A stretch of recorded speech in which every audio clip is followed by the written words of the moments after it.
A gente passou 2 anos enclausurado, né, por motivo justo, porém a gente não podia, né, ter esse contato, mas foi um exercício muito bacana. A gente se falava quase todo dia, meus alunos abriam o vídeo quase todo dia. Tava sempre, quando eu não estava com a minha filha, eu estava falando com a aluna. Minha filha já falava assim, nossa, sou eu e os alunos. Eu falei, gente, tem para todo mundo, até brincava com ela, para ela falava mesmo, sério mesmo.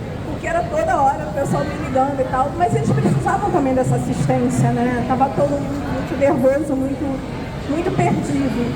Inclusive eu, né? A primeira vez que eu me vi tendo que dar uma matéria dessa online, então foi muito complexo para mim. Eu dou aula não só dessas matérias de construção, de vestuário e acessórios, etc., mas também eu dou aula de desenho. Você imagina dando desenho para uma matéria que eu dou, né? Pessoalmente, atendendo aluno por aluno, e de repente eu tô ali na pandemia com várias bolinhas mexendo. Porque eram bolinhas, as pessoas não abriam câmera quase, né? Uma ou outra abria. Então eu tenho que dar aula de desenho assim, e mesmo assim eu me surpreendi, eu achei muito interessante, né? Como eles conseguiram também. Não foi um processo só meu, eu sempre falo para as pessoas, quando o pessoal, mas o seu trabalho é muito legal. Na verdade, o meu trabalho só existe porque os meus alunos, eles me abraçam também, eles estão junto comigo, eles acreditam também no que eu estou propondo, porque senão não ia acontecer, entende? Por exemplo, tem turmas que são mais resistentes, tem outras que não. As turmas que não são tão resistentes tem uma facilidade maior, porque eles se permitem. As outras a gente tem que ir conquistando diariamente, né? Mostrando para eles o quanto é bacana, o quanto eles têm potencial e o quanto eles podem. Então, assim, é um trabalho mais difícil, se torna um pouco mais cansativo, mas que depois acaba também com um produto que dentro daquela condição, ou enfim, dentro daquela proposta daquele grupo também fica um trabalho muito bom e eles acabam gostando, né? Então, assim, como eu falei, a gente fez um desfile muito bacana sobre os kimonos japoneses.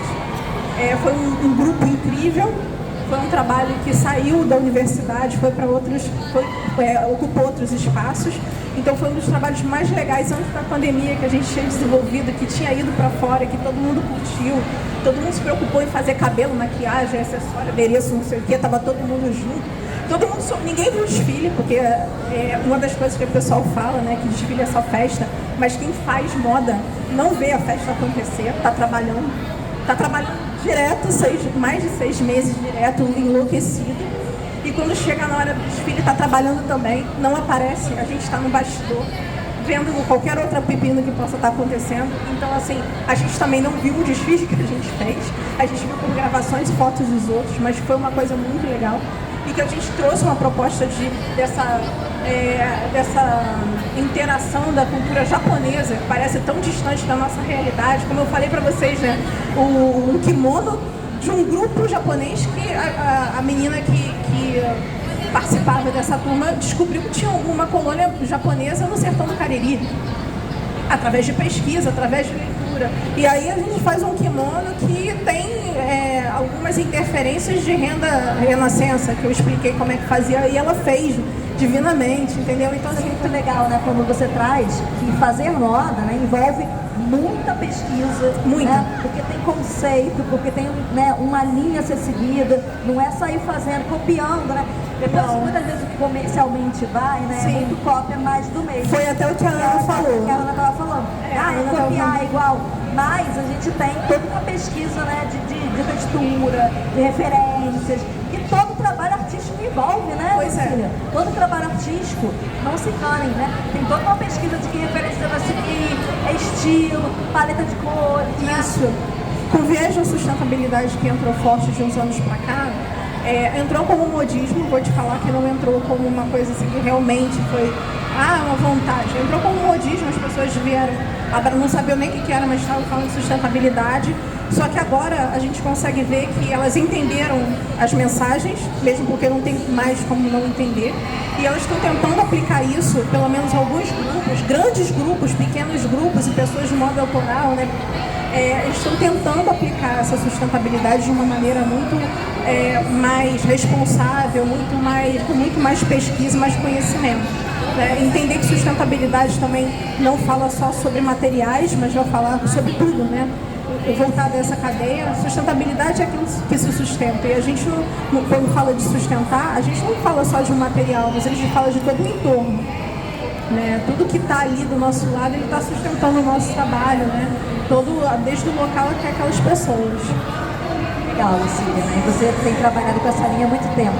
É bom lembrar que a sustentabilidade, embora a gente lembre do ambiental, né? Ela funciona com um tripé, que a gente fala. Sim. Que é o ambiental, mas é também o social e também o econômico. Sem isso, nenhum projeto, nada se sustenta. Nada se sustenta. Então é muito legal ver esse trabalho, fazer os alunos refletirem, fazer eles pesquisarem sobre outras culturas, sobre outros lugares, né? Para sair da bolha, para entender, né? Que existem várias formas de pensar, várias formas de fazer, né? E também trazer o respeito para essas pessoas, né? Porque, por exemplo, quando a gente fala da cultura africana, quando a gente fala da cultura cigana, quando a gente fala da cultura indígena, pouco se conhece no nosso país sobre isso. Apesar dos donos da terra, dos reais donos da terra serem os indígenas, a gente não conhece nada sobre eles, infelizmente.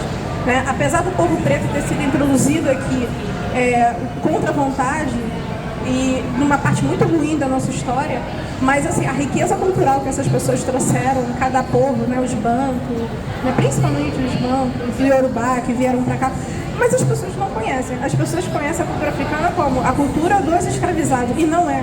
Na realidade, por exemplo, só para vocês terem uma noção, que quando eu fiz o meu projeto do mestrado, que eu trabalhei com os conchas de mexilhão, com grupos de marisqueiras e tal, eu descobri que os mexilhões vieram nos cascos dos navios negreiros. Eles vieram trazidos nos cascos desses navios e eles ocuparam essa costa. Então até esse mexilhão que eu estava falando não era nem brasileiro, foi uma espécie introduzida. E aí, através desse conhecimento, através dessa pesquisa, eu fui buscar as joias de crioula do século XIX. E eu fiquei maravilhada em saber que toda orivesaria fina do Rio de Janeiro, principalmente, que foi o foco que eu pesquisei, vinha da mão do povo escravizado, que não aparecia. Eles não apareciam como os caras que realmente manipularam o material, mas eram eles que trabalhavam para outras pessoas levarem o nome, dono das joalherias, enfim. Mas toda a orivesaria fina vinha da mão dos escravizados. Eles trouxeram a filigrana, eles trouxeram várias formas de incrustar pedras e materiais. Isso ninguém fala pra gente.